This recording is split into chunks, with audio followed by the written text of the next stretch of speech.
The river murmured below, indifferent to the dead and the living alike. He realized then that compassion carried its own kind of wound, one that never healed but never should.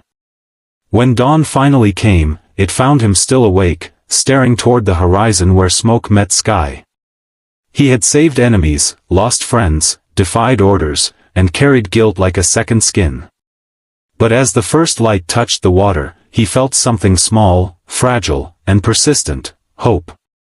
And though the war raged on beyond the hills, he understood that mercy, once given, was never wasted.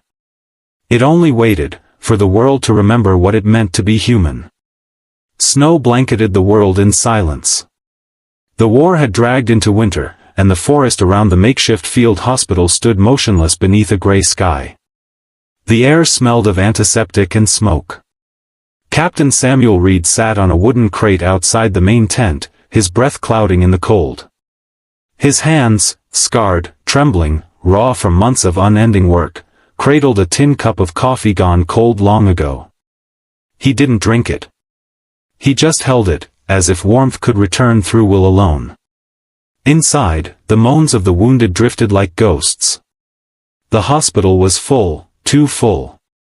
Men lay shoulder to shoulder, shivering under blankets, whispering prayers to gods they hadn't spoken to before the war. Supplies were scarce again.